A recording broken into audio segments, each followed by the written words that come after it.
LH groups exist to reach the lost and make disciples by connecting people and strengthening their faith. At the very heart of all of that is that we want to see people's lives changed. And to do that, especially in a group's context, there's three things that we need, and we need them to work together in order to create life change in ourselves and in our group members. And so each one of these things, I want to walk through each one of them. They're important in and of themselves, but the real power is found when they're put together, they're combined. It's in the combination of them that we really see life change happen. So if you could just picture for a moment a lamp.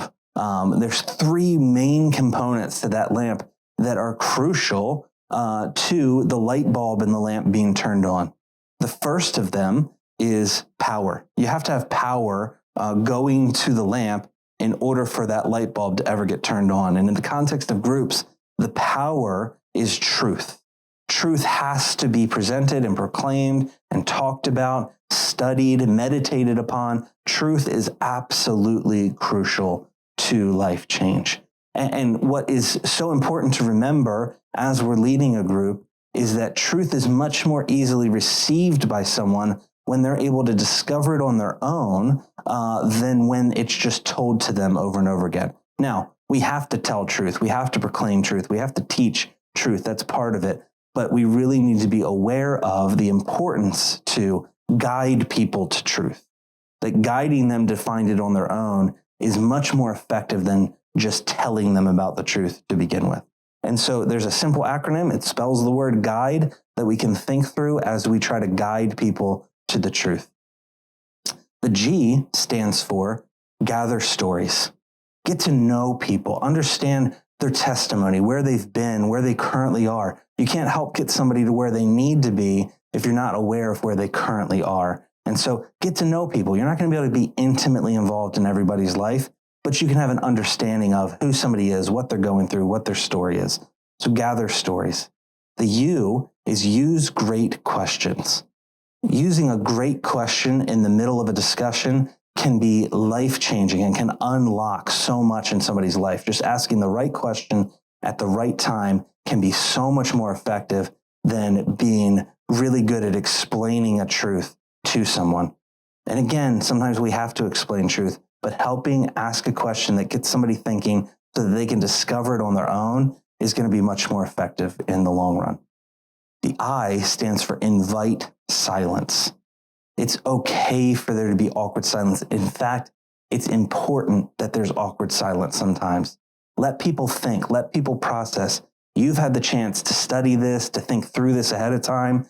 Give people a chance to think through it themselves. Let them have their time to process so that they can be guided to the truth properly. It's okay for it to be quiet. Don't jump in too soon. Let people process the question. The D stands for draw the line to Jesus. You probably know this by now. You've probably experienced this, but groups are messy. Community is messy. It's not linear. It doesn't go exactly as planned all the time. It takes time and effort to work through things. So discussions are going to go off track. That's okay. That's part of the process. Things are going to go in a direction you didn't expect them to go. Get good at drawing the line back to Jesus. Wherever the conversation veers off, get good at bringing it back to the point. This may take time to prep. In your preparation, you may have to think through, okay, what are all the questions surrounding this that I need to think, okay, where might people go so that I can bring them back to Jesus? And the E stands for evoke action. Truth doesn't really set into any of us until we've had to do something about it. And so push people to specifics.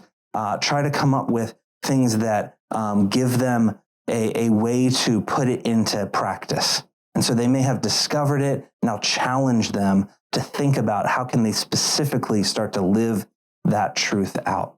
And so gather stories, use great questions, invite silence, draw the line to Jesus, and evoke action. That's how we can guide people to truth.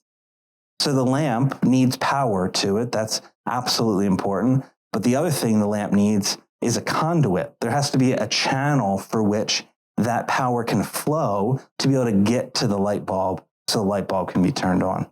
There has to be a context for which the power can operate in. And that context in groups is relationships. Truth outside the context of relationships, you've probably experienced, can be cold and harsh and uncaring and usually isn't received the way it's intended. But truth in the context of relationships is controlled, it's warm, it's welcoming, it turns the light bulb on, it allows people to experience truth the way it was intended to be given and received. And so there's just two quick things when it comes to relationships that we should think through. The first is to create conducive environments. Create spaces where people feel safe and comfortable and welcomed. Think about the aroma in the room, the lighting of the room, the layout of the room. Think about the hospitality of it all and how that works together to make somebody feel safe and welcome to be able to share in the context of the relationships. Put yourself in someone else's shoes. As the host, you're used to people coming to you. Think about if you had to go somewhere else, what would make you feel welcomed and safe to be in a new environment? Create a conducive environment for people to connect to one another. This may be thinking through things like, okay, people aren't going to know each other's names right away. So do you provide name tags or do you do some sort of icebreaker that lets everybody get introduced to one another? But create an environment that's conducive to people connecting. And the second thing to think about is make authentic connections.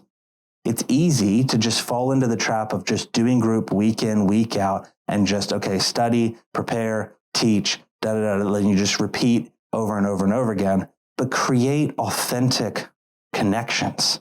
Again, you can't be best friends with every single person in your group, but you can be real with every single person in your group. You can be genuine with every single person. They can know that you are a resource, that you care about them as a person more than you care about just getting through content. And so make authentic connections with people. Now, we have the power and we have the conduit, the context for which the power flows. But the last thing we need for that light bulb to turn on, for that life change to happen in someone's life, the last thing we need is the switch. You have to have the switch that lets the power get all the way to the light bulb and turns it on. And without the switch, if there's just truth in the context of relationships, that's well and good. And there's a lot of good that can come from that. But the real life change happens when the switch gets turned on. And in groups, the switch gets turned on when we create opportunities for people to act upon the truth they've learned in the context of relationships. And so what this looks like is very simply, we're to be making disciples. That's one of the reasons why we exist, is to make disciples who connect to each other and have their faith strengthened. And so create opportunities around what it looks like to be a disciple. We define being a disciple as someone who lives to be with Jesus, become like Jesus, and do what Jesus does. And so think through, what are opportunities that we could create for people to be with Jesus more? Is that, okay, we're all going to study the same book of the Bible. We're going to share a similar reading plan. We're going to encourage people to pray. We're going to set goals and create challenges and create a fun environment around how can we be with Jesus more? What opportunities could we create for people to become more like Jesus, to see the way he sees, think the way he thinks, touch the world the way he touches the world? What opportunities could we create for people to develop the heart of Jesus in our discussions, in the way we approach people, in the way we offer forgiveness or confront when confrontation is needed? How could we create opportunities around that? And then finally, what opportunities could we create for people to do what Jesus is currently doing? Love Weekend, our outreach partnerships, serving together. There's so many ways we could say, hey, this is an opportunity for you to live out being a disciple by doing what he's currently doing. And so I just want to give you 4 quick practical maybe tips or ideas about how to create opportunities for people. The first one is to be mindful of, to consider the next generation. That you may lead for decades to come, but then there's going to be decades after that. And there's more people that need to connect, and there's more people that need to get into community. And so how can you be thinking in terms of creating opportunities for the next generation of leader to step up? What could you be starting to think through, and how you could provide opportunity for people to take the truth and start putting it into action by potentially leading in the future? How could you encourage, inspire, come alongside of the next generation of leader? The next thing is delegate. Very simply, ask for help. What a great way to create an opportunity is just to go to someone and say, hey, could you help me with this? I need help in this area. Would you be able to come alongside me? And this is so important. Don't say their answer for them. So many group leaders want to ask for help, but they're like, I don't know, that person's maybe too busy, or maybe they don't want to do that. I'm not so sure. Don't play that game where you give the answer for them before you even ask. Ask and let them answer. And if they say they can't do it, then they can't do it, and you move on. But don't say their no before you've even asked. To delegate to people. The third thing is start things that you can't do on your own.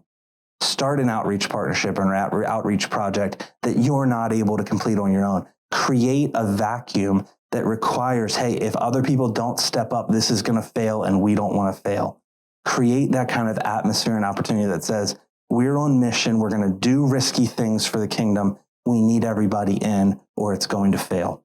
That's one great way to create opportunities. And lastly, use the power of moments. That there are moments in a day, there are moments in a week, in a month, in a year, in a lifetime that are recurring.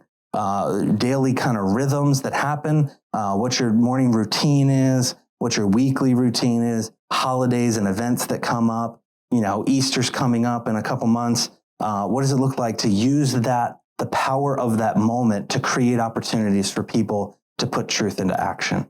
What does it look like to go, okay, growth track is here, and these trainings are here, and I have this daily rhythm in my routine that I can encourage people, hey, in the shower, use that time to pray, or on your way to work, use that time to listen to scripture. Use the power of moments and rhythms to create opportunities for people to step in to their next step towards Jesus. Because ultimately, and I want this to sink in for all of us, that ultimately what we are as group leaders is opportunity creators. We're opportunity creators. Some of us like the truth piece more than the relationships. Some like the relationships more than the truth. We'd rather just the community aspect than the teaching aspect, and vice versa. But no matter where you are, we're opportunity creators. And we need to use all three of these together to see people's lives change, which again is why LH groups exist, to reach the lost and make disciples by connecting people and strengthening their faith.